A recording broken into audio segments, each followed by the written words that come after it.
Bonjour à tous, j'espère que vous allez bien. Bienvenue pour cette nouvelle vidéo. Quand j'ai décidé d'enregistrer cette vidéo, je me suis dit ok Elisabeth, les dernières vidéos que tu as postées étaient plutôt tristes, entre parler de ta rupture et parler de ton burn-out. Fais une vidéo aujourd'hui qui parle d'argent et de frugalisme. J'ai vu pas mal passer sur YouTube des vidéos de personnes qui expliquaient ce qu'elles avaient arrêté d'acheter depuis qu'elles étaient frugalistes. Moi, à l'inverse, j'ai décidé de partager avec vous mes budgets qui étaient les plus élevés et pourquoi je ne cherchais pas absolument à les réduire. Le premier, c'est les courses. Et en fait, je trouve ça assez fascinant parce que sur YouTube, je vois plein de vidéos de personnes qui expliquent comment elles réduisent leur budget courses. Moi, je comprends. Je comprends qu'on ait envie de réduire son budget courses parce que c'est vraiment le budget le plus important et avec l'inflation c'est vraiment hyper compliqué.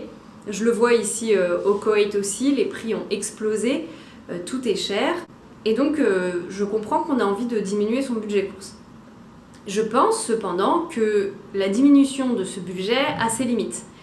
Moi déjà, quand j'ai commencé à m'intéresser au frugalisme, ce que j'ai compris c'est que faire ses courses en fait ça s'apprend, c'est comme tout, c'est pas inné et c'est quelque chose en fait. Il faut comprendre comment on fait ses courses et les faire de manière intelligente. Donc moi rapidement, j'ai un semainier. Dans mon semainier, j'écris ce que je vais manger le matin, le midi, le soir et pour le goûter. Et ensuite, en partant de ce semainier, je fais une liste de courses. Et ensuite, je vais au supermarché et je fais mes courses là-bas. Donc moi, je suis arrivée à un budget qui me correspond, dans le sens où tout ce que j'achète est consommé, il n'y a rien qui est jeté, il n'y a rien qui a le temps de pourrir, il n'y a rien qui a le temps de moisir, il n'y a rien qui reste. Absolument tout ce que j'achète est consommé sur la semaine. C'est vraiment bien organisé et bien prévu. Et surtout, ce sont des produits que je considère être des produits de bonne qualité. Et c'est là où je pense que restreindre son budget alimentation a une limite. C'est que moi je suis difficile en fait tout simplement et comme je me nourris 3 fois par jour, je n'ai pas envie de me nourrir de choses que je n'aime pas et je préfère avoir un budget élevé et que tous mes repas se passent bien plutôt que de diminuer mon budget et être dégoûtée à chaque fois que je mange. Je suis beaucoup trop difficile pour manger des choses dont je n'aime pas le goût. Alors je me suis améliorée, en réalité je pourrais manger des choses qui sont moins chères si jamais vraiment j'en ai besoin, mais tant que j'en ai pas besoin, je ne veux pas faire des petites économies sur mon alimentation. Non seulement pour des histoires de goût, soyons honnêtes, mais aussi pour des histoires de santé. J'ai fait une prise de sang cet été qui m'a annoncé que j'avais du cholestérol. J'ai jamais eu une prise de sang qui était mauvaise entre guillemets. Et ça a été un peu un choc pour moi, donc je suis allée voir une diététicienne pour qu'on discute un peu de mon rapport à l'alimentation, de ce que je mangeais, etc. Et c'est pas que je mange mal, mais elle me disait qu'il fallait que je fasse des petits changements sur ce que je mange. Et par exemple, et c'est vraiment un exemple tout bête, mais je n'achète plus de riz blanc, je n'achète plus de pâtes blanches, maintenant j'achète que des pâtes complètes et que du riz blanc et ça coûte plus cher. Ça coûte vraiment plus cher. Je fais attention à la provenance du poulet que je mange, je fais attention à la provenance des œufs que je mange, je fais attention aux yaourts que j'achète aussi. Et en fait tout ça, ça augmente le budget. Le truc c'est que moi j'investis, en fait j'estime que manger correctement c'est investir sur ma santé. Si mon cholestérol est lié à mon alimentation, ça veut dire que la manière dont je mange va le faire baisser. S'il est lié à de la génétique, je vais devoir prendre un médicament en plus de faire attention à ce que je mange. Mais moi, je préfère miser sur le fait que c'est mon alimentation qui potentiellement pose problème et régler ce problème. Je sais que par exemple, que quand j'étais plus jeune, je faisais de l'anémie parce que je mangeais pas de viande rouge, donc j'ai dû acheter des médicaments pour pallier au manque de fer. J'aimerais éviter d'acheter des médicaments quand je peux tout simplement manger correctement. Évidemment, je ne pense pas que la nourriture soit la solution à tout, mais je pense très sérieusement que bien manger assure une bonne santé. Et c'est ce sur quoi je table quand je fais attention à ce que je mange et que donc par extension, mon budget course se voit un peu élevé. Si vous venez chez moi à l'improviste, je vais pas avoir grand chose à vous offrir à boire parce que je ne bois rien d'autre que de l'eau et du café, et je ne vais pas avoir grand chose à vous offrir à manger parce que je n'ai pas de petits gâteaux qui traînent dans le placard. Je n'en mange pas, c'est pas là-dedans que je dépense mon budget course. Moi je dépense mon budget course par exemple parce que j'achète des kiwis jaunes et que j'achète des poires qui coûtent cher ici au Koweït, ou que je vais acheter des litchis et ici ça coûte très cher. C'est là-dedans que part mon argent. C'est pour ça que mon budget course, je ne veux pas le diminuer au max parce que j'ai atteint, et il m'a fallu des années et des années pour ça, j'ai atteint un objectif d'alimentation qui est une alimentation saine avec des plaisirs qui ne sont pas trop transformés. C'est-à-dire que quand j'étais, il y a quelques années, une grande fan de Nutella, aujourd'hui je mange du beurre de cacahuète sur une tranche de pain complet et ça me rend très heureuse. Mais en fait, malheureusement, du beurre de cacahuète sur une tranche de pain complet coûte plus cher que du Nutella et du pain blanc. Et pour moi, c'est ça le gros problème du monde dans lequel on vit. Et c'est pour ça que je refuse de diminuer mon budget course. Parce que je veux être en bonne santé en fait, tout simplement. Évidemment, si jamais je n'ai plus les moyens, je le diminuerai, mais j'essaye vraiment au maximum de manger correctement. Et malheureusement, en fait, manger correctement, ça coûte cher. Le deuxième budget, et c'est à peu près pour les mêmes raisons, c'est le budget sport. Je fais de la course à pied et de la natation, donc ça va, c'est pas des sports qui coûtent trop cher, mais une paire de chaussures pour courir peut vite monter et être très très cher.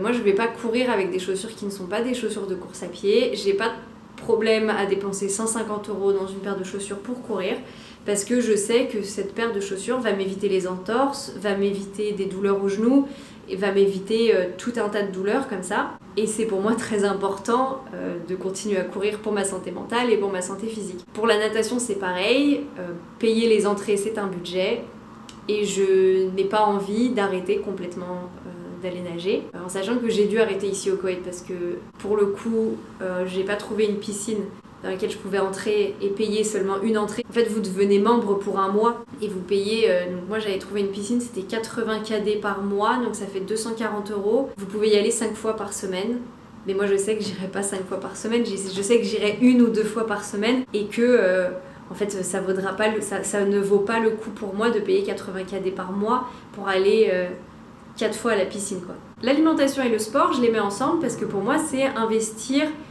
dans ma santé, c'est investir en moi. Le premier investissement que je fais, c'est en moi et en mon corps, parce que c'est bien beau de mettre des sous de côté pour essayer d'avoir une retraite anticipée, mais si c'est pour avoir une santé pourrie à 50 ans, je vois pas trop l'intérêt. Surtout que, encore une fois, j'ai la chance de pouvoir le faire et c'est ça qui est important. Tant que j'ai la chance de pouvoir le faire, je le fais. Le troisième budget qui est très important pour moi, c'est le budget pour mes chats. Tout simplement pour les mêmes raisons en fait. Si au quotidien vous prenez soin de vos chats, vous leur donnez une bonne nourriture, qu'ils ont suffisamment d'espace pour jouer, ils ont des jeux pour s'amuser, etc., vous limitez les frais chez le vétérinaire.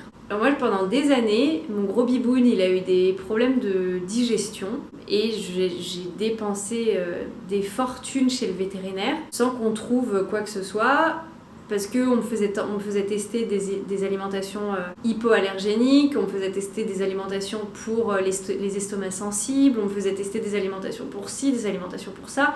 Et en fait, ça changeait jamais, jusqu'au jour où on m'a dit « Ok, t'as tenté cette marque, t'as tenté cette marque, ça n'a pas marché, tu lui as donné ça, ça n'a pas fonctionné, donc on va peut-être lui faire une prise de sang parce qu'il y a peut-être quelque chose de plus grave derrière. » J'ai dit « Ok, vas-y, on fait la prise de sang. » La prise de sang, je crois qu'elle était à 300 KD, donc ça fait 900 €. 900 € pour une prise de sang qui est revenue parfaite. Donc le chat n'a rien, sa prise de sang ne montre rien du tout. On me dit, la prochaine étape, c'est une analyse des selles du chat. Je dis très bien, combien ça coûte? 400 KD. 400 KD, c'est 1200 €.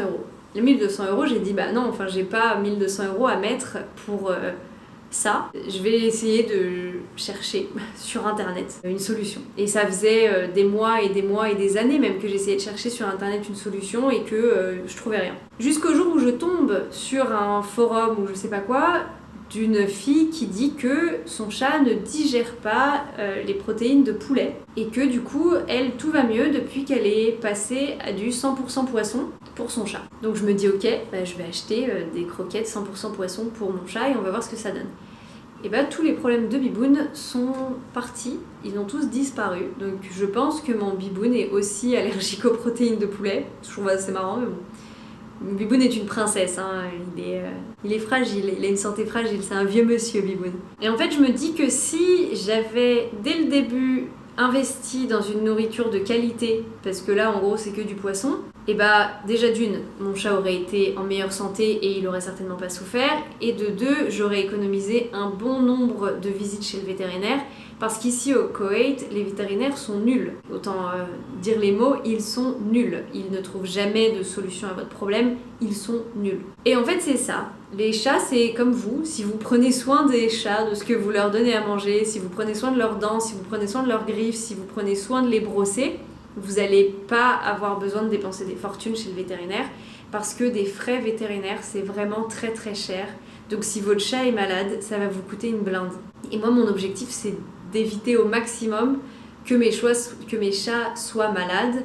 Et donc je fais attention à ce que je leur donne, à l'eau qu'ils boivent, à ce qu'ils jouent correctement, je les brosse. Et enfin le dernier en fait je trouve qu'il est très représentatif de pourquoi parfois c'est important de payer plus cher une fois, parce que sur le long terme ça va vous coûter moins cher de payer cher une fois que de payer pas cher 50 fois. J'ai une peau qui est très capricieuse, elle est très sèche, très sensible, allergique aussi. Je suis allergique à plein de trucs, genre, vous savez les gens qui vous disent mais l'aloe vera ça a fait des miracles pour ma peau, machin, je suis allergique à l'aloe vera. Donc moi je peux pas mettre de l'aloe vera sur mon visage, sinon ça me crée des réactions allergiques qui sont assez exceptionnelles.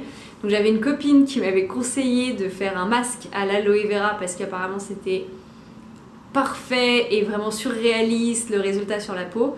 J'ai fait le masque à l'aloe vera, partout où l'aloe vera a touché mon visage, j'étais rouge, mais rouge. C'était assez flippant. Et pourtant c'était une crème 100% aloe vera, elle n'avait pas périmé, rien du tout, il n'y avait aucune raison que ça me fasse ça. Mais voilà, du coup, je dois faire très très attention à ce que je mets sur mon visage. Donc pendant longtemps, j'ai essayé des crèmes de pharmacie que j'ai essayé une fois, bim, réaction allergique, et après j'en fais quoi de ces crèmes ? Je sais pas et il faut que j'en rachète des nouvelles. J'ai été comme ça dans un cercle vicieux de j'aime pas ma peau donc je mets du fond de teint. Je mets du fond de teint qui doit être liquide et qui doit être un peu hydratant et qui ne peut pas être asséchant, mais donc du coup ça m'a fait essayer des tonnes de fond de teint avant de trouver le bon. À la fin, mon fond de teint qui m'allait, c'était un Lancôme. Je me souviens pas du prix, mais c'était surréaliste. En sachant qu'avant, j'avais testé des fonds de teint Guerlain, des fonds de teint Yves Saint Laurent, aussi des fonds de teint Make Up Forever, etc., etc. Et que tous m'avaient filé des réactions allergiques. Et que donc je dépensais en fond de teint, je dépensais en produits pour la peau, je dépensais en tout ce qui était possible et imaginable. J'essayais des produits pas chers, mais en fait... quand vous essayez 4 produits qui coûtent 10 €, ça vous fait quand même 40 € qui sont partis à la poubelle. Et j'ai découvert les produits de soins pour la peau coréens. Et là, tout mon univers a changé. Mais tout mon univers a changé. Ma routine complète, je crois qu'elle est à 110 €. Je pense, ça doit être ça, ouais. Ça doit être à peu près le prix. Je paye 110 €, mais c'est pour 3 ou 4 mois de produits. Et pendant ces 3 ou 4 mois de produits, je n'achète rien d'autre parce que les produits fonctionnent à merveille sur ma peau. Donc ça veut dire que en janvier, par exemple, je paye 110 € et j'ai toute ma routine qui va me tenir jusqu'en mars-avril, où là je repayerai. Alors ce ne sera pas les 110 € parce que ce sera juste un produit par-ci, un produit par-là, donc peut-être 20 ou 30 €. Mais en tout cas, si je lisse sur l'année, même si j'achète 3 fois ma routine complète et donc à l'année pour mon visage j'ai dépensé 330 €, c'est toujours moins que ce que je dépensais avant à tester des produits et à camoufler ce que les produits créaient sur mon visage. Parce qu'aujourd'hui, avec les produits de beauté coréens que j'utilise, je ne me maquille plus. Je n'ai pas... Alors là ça se voit parce que j'ai des cernes horribles, on dirait que j'ai pas dormi depuis 15 jours. Non, mais alors pourtant pas du tout. Mais j'ai un grain de peau qui moi me convient complètement. Je peux sortir sans maquillage, je suis pas mal à l'aise, je n'ai pas honte de ma peau, je trouve que j'ai plutôt une jolie peau et avec les efforts entre guillemets que je fournis, c'est-à-dire une routine le matin, une routine le soir, j'ai un rendu qui me convient parfaitement. Je ne mets plus de fond de teint, donc ça veut dire que ça fait des années que je n'ai pas dépensé 1 € dans du maquillage, sauf pour du mascara et de l'eyeliner, mais je ne mets pas de fond de teint. J'ai un blush qui me coûte pas très cher et que je mets que très rarement d'ailleurs, mais acheter ces produits de soins qui correspondent à ma peau, ça m'a fait faire des économies mais monstrueuses. Même si sur le coup, chaque fois que je paye, je me dis waouh, mais en fait c'est super cher, machin. Je sais que je n'ai jamais trouvé de produit qui me donnait ce résultat.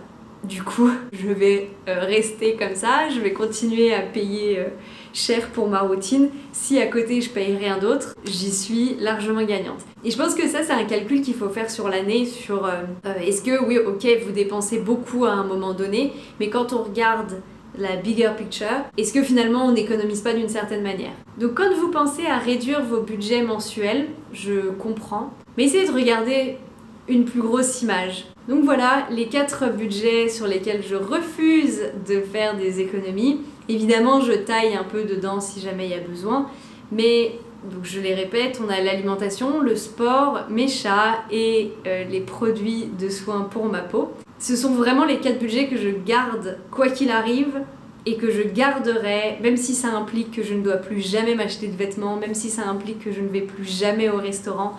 Et bah c'est pas grave, tant que je mange bien, que je fais du sport, que mes chats sont en bonne santé et que ma peau ne me pique pas, j'ai tout ce qu'il me faut pour être heureuse. N'hésitez pas vous à me laisser un commentaire pour me dire ce que vous en pensez, si vous êtes d'accord avec moi ou pas.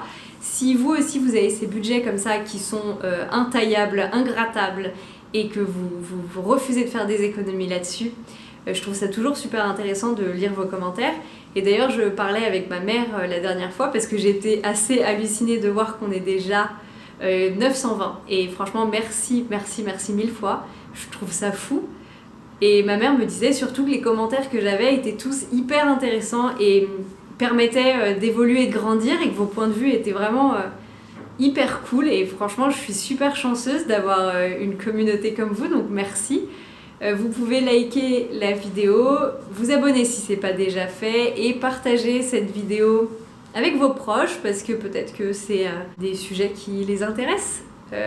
Je vous souhaite une bonne journée et une bonne soirée. Prenez bien soin de vous et à la prochaine. Ciao!